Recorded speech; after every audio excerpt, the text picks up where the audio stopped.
Hello friend, welcome back to study wire YouTube channel. और ये अपना प्रैक्टिस सेट नंबर 6वां है जो कि बाल विकास और शिक्षा शास्त्र का होगा। अभी तक टोटल 5 लेक्चर अपलोड या 5 प्रैक्टिस सेट हम कंप्लीट कर चुके हैं, और जिन लोगों ने उन्हें सॉल्व नहीं करे हैं तो आप उन्हें भी देख लीजिए।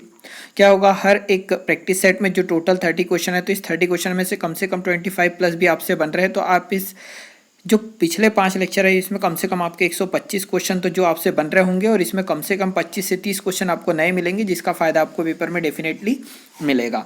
ठीक है, तो आप ये पूरे लेक्चर देख लीजिए। और एक चीज़ और कि जिन लोगों ने इस चैनल पे एक बार जाके जरूर देख लीजिए, भले आपको मैथ्स आता हो परंतु कोशिश करिए। लेट्स प्ले विथ मैथ्स, ठीक है, इस नाम से चैनल है अपना।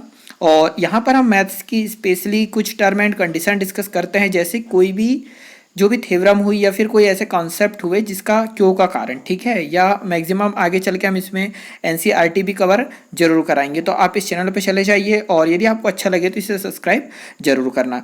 तो आइए यार लेक्चर स्टार्ट करते हैं। ठीक है, चैनल का नाम याद रखना, लेट्स प्ले विथ मैथ्स।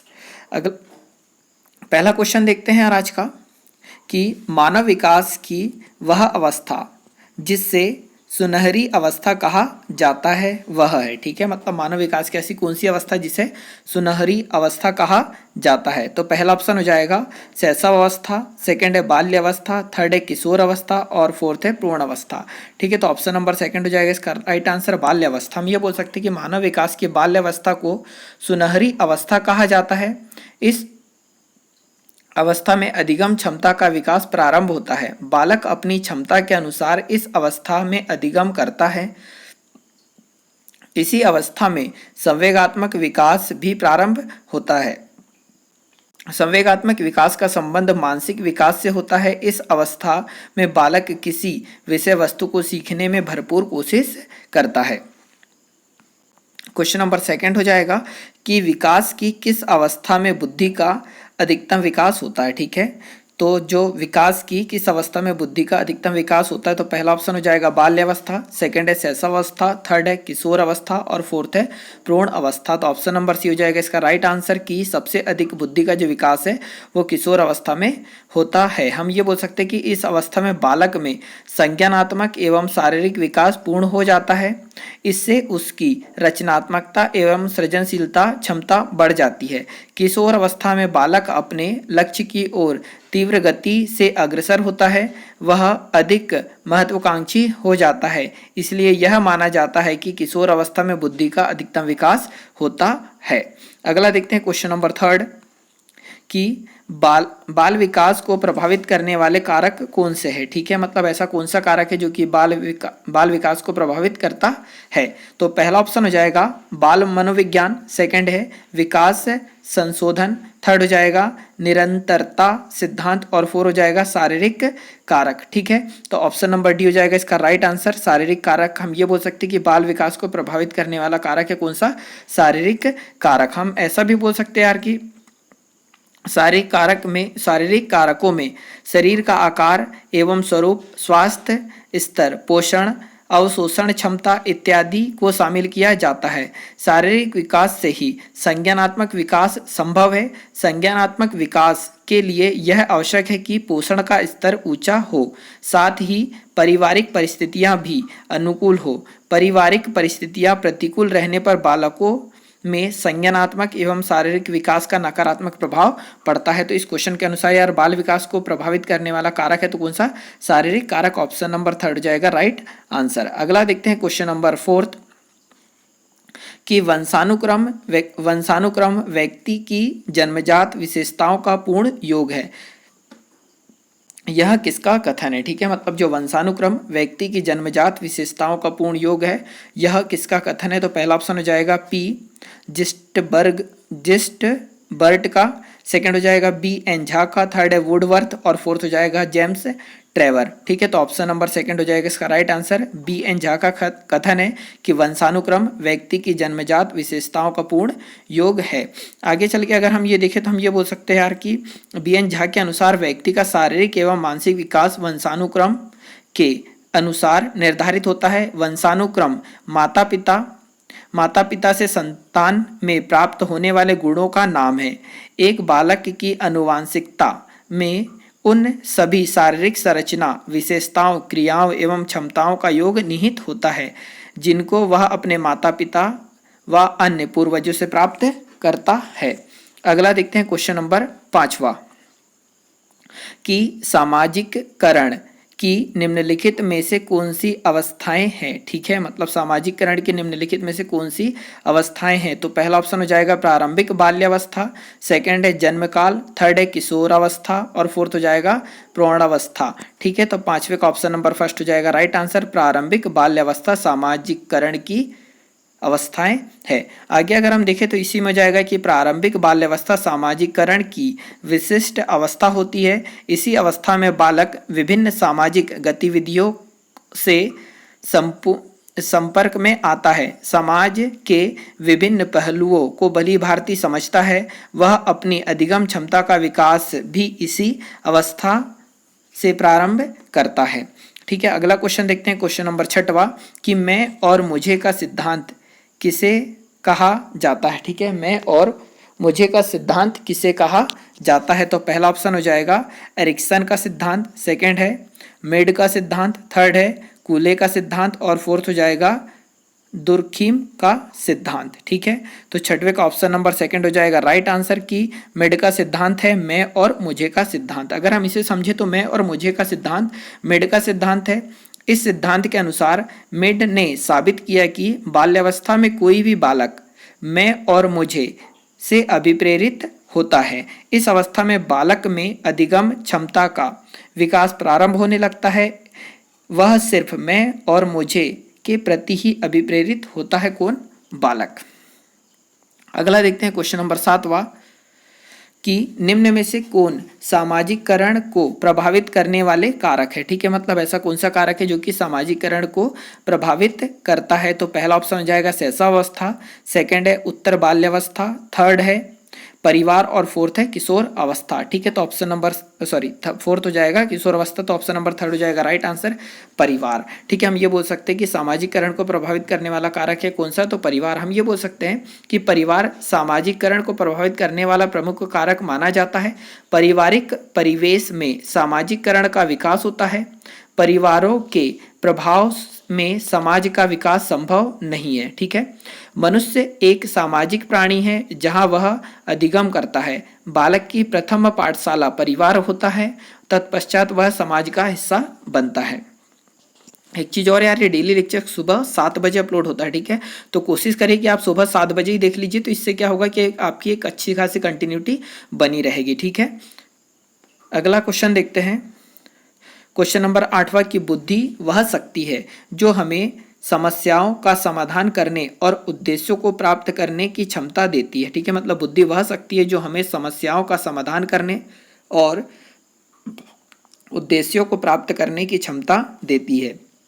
बुद्धि के संदर्भ में यह कथन किसका है। ठीक है, तो पहला ऑप्शन हो जाएगा पिंटर का, सेकंड है स्टर्न का और फोर्थ है रायबर्न का और थर्ड हो जाएगा रायबर्न और फोर्थ हो जाएगा कार्विन। ठीक है, तो ऑप्शन नंबर सी हो जाएगा राइट आंसर रायबर्न। हम ये बोल सकते हैं कि मनोविज्ञान रायबर्न के अनुसार बुद्धि वह शक्ति है जो हमें समस्या का समाधान करने और उद्देश्यों को प्राप्त करने की क्षमता देती है।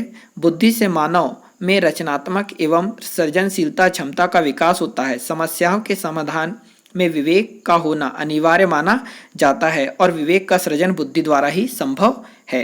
अगला देखते हैं क्वेश्चन नंबर 9वां कि भाषा एक माध्यम है। ठीक है, भाषा जो है एक माध्यम है। तो पहला ऑप्शन हो जाएगा भाव को अभिव्यक्त करने का, सेकंड है विचारों को अभिव्यक्त करने का, थर्ड हो जाएगा भाव एवं विचार दोनों को अभिव्यक्त करने का और फोर्थ हो जाएगा उपरोक्त में से कोई नहीं। तो ऑप्शन नंबर सी हो जाएगा इसका राइट आंसर। हम ये बोल सकते हैं कि भाषा भावों और विचारों को अभिव्यक्त करने का माध्यम है।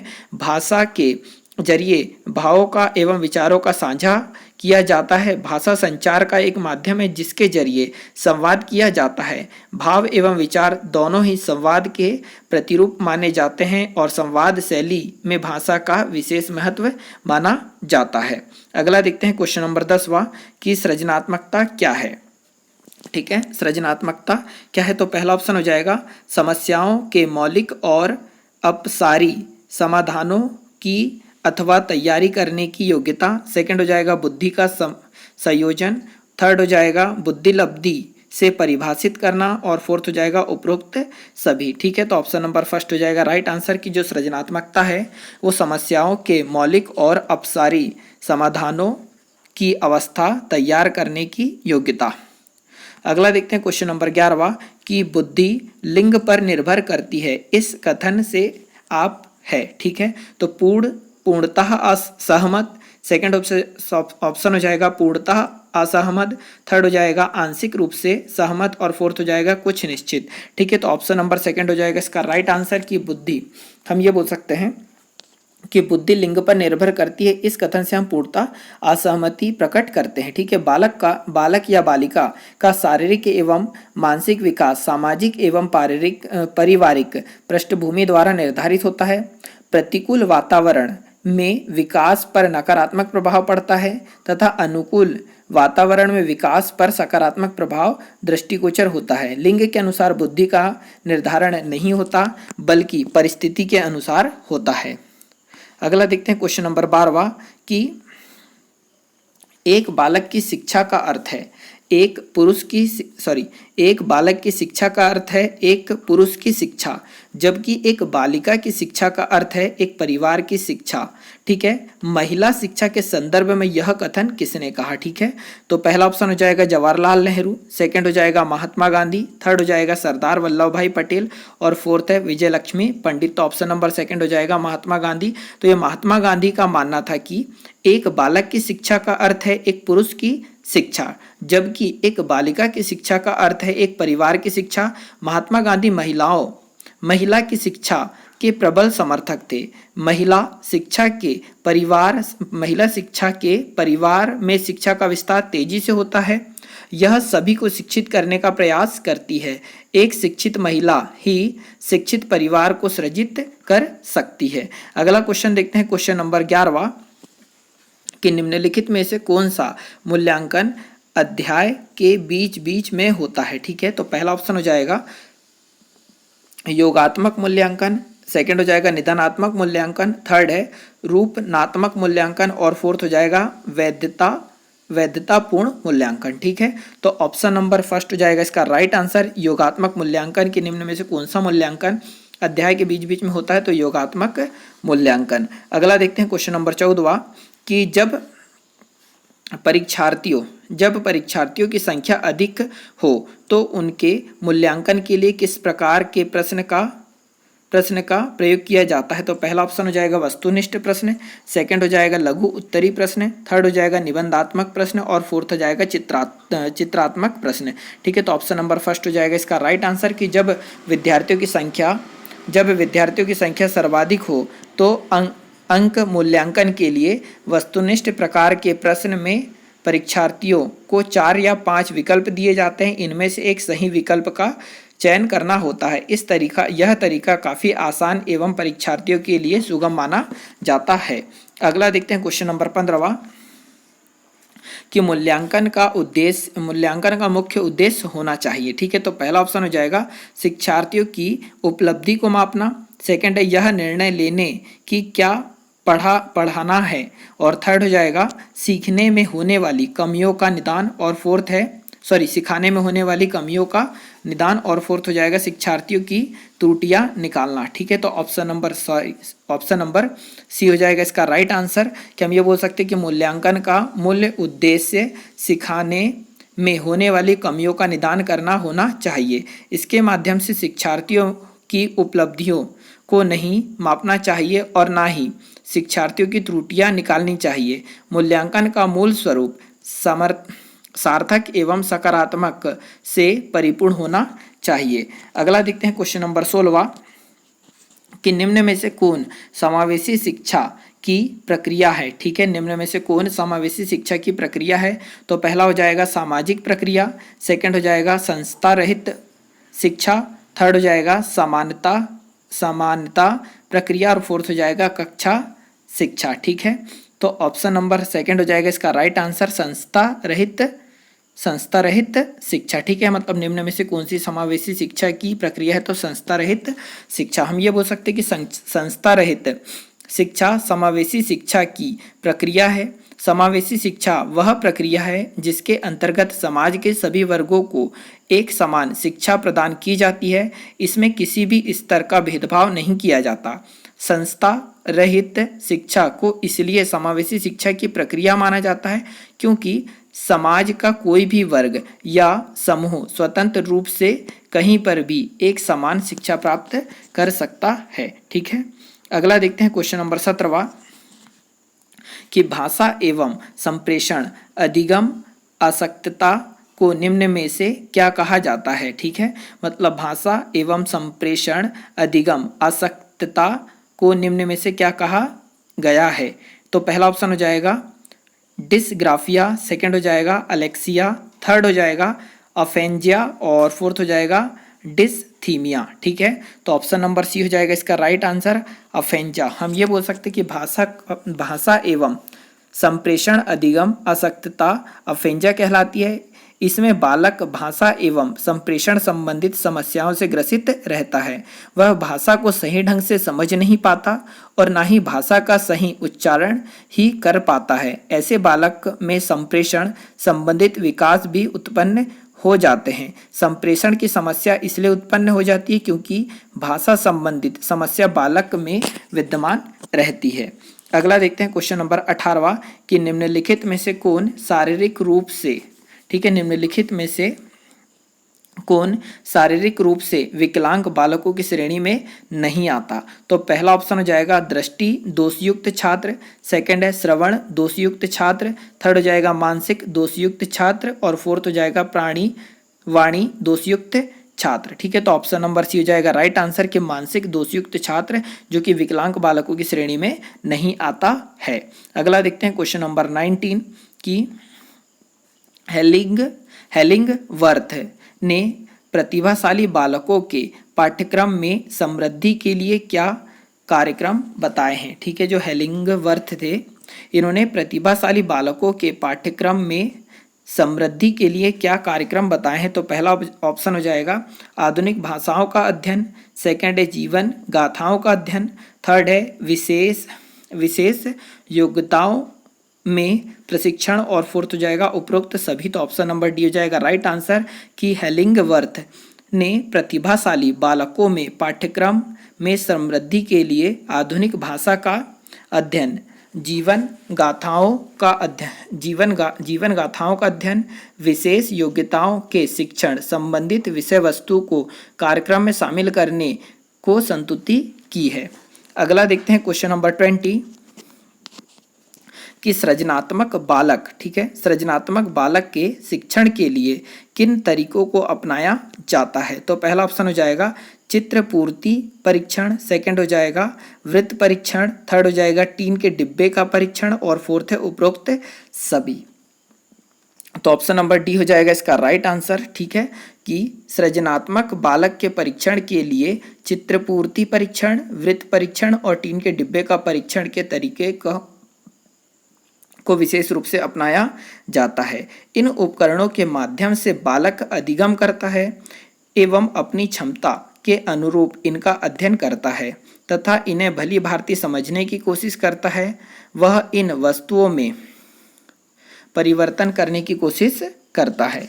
अगला क्वेश्चन देखते हैं क्वेश्चन नंबर 21 कि सीखना अनुभव एवं व्यवहार में परिवर्तन है, यह कथन किस विद्वान का है। पहला ऑप्शन हो जाएगा क्रो एवं क्रो का, सेकंड गेट्स का, थर्ड हो जाएगा फ्रेंडसन और फोर्थ ऑप्शन है ए पिल का। ठीक है, तो 21वें का ऑप्शन नंबर सेकंड हो जाएगा राइट आंसर कि सीखना अनुभव एवं व्यवहार में परिवर्तन है, यह गेट्स का कथन है।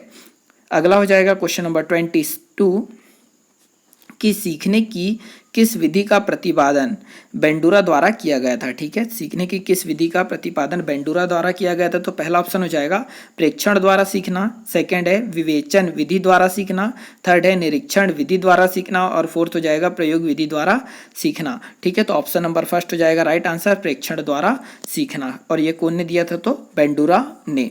अगला हो जाएगा क्वेश्चन नंबर 23 कि सूक्ष्म शिक्षण चक्र में निम्नलिखित में से क्या सम्मिलित नहीं है। ठीक है, सूक्ष्म शिक्षण चक्र में निम्नलिखित में से क्या सम्मिलित नहीं है। तो पहला ऑप्शन हो जाएगा पृष्ठ पोषण, सेकंड है पुनः शिक्षण, थर्ड हो जाएगा पाठ नियोजन और फोर्थ हो जाएगा सामाजिक अंतः क्रिया। ठीक है, तो ऑप्शन नंबर डी हो जाएगा राइट आंसर। सामाजिक अंतः क्रिया सूक्ष्म शिक्षण चक्र में शामिल नहीं है। क्वेश्चन नंबर 24 की मैजिक लैंटर्न किस प्रकार की शिक्षण सहायक सामग्री से संबंधित है? तो पहला ऑप्शन हो जाएगा दृश्य सहायक सामग्री, सेकंड है श्रव्य सहायक सामग्री, थर्ड हो जाएगा व्याख्या सामग्री और फोर्थ हो जाएगा प्रश्न सामग्री। ठीक है, तो ऑप्शन नंबर फर्स्ट हो जाएगा राइट आंसर की मैजिक लैंटर्न दृश्य शिक्षण सामग्री है। दृश्य सहायक सामग्री के रूप में मैजिक लैंटर्न का अधिकतम प्रयोग किया जाता है। इसके माध्यम से दृष्टि दोषयुक्त व्यक्ति आसानी से अधिगम करता है और दृष्टि बाधित बालकों के लिए इसे एक उपयुक्त यंत्र माना जाता है।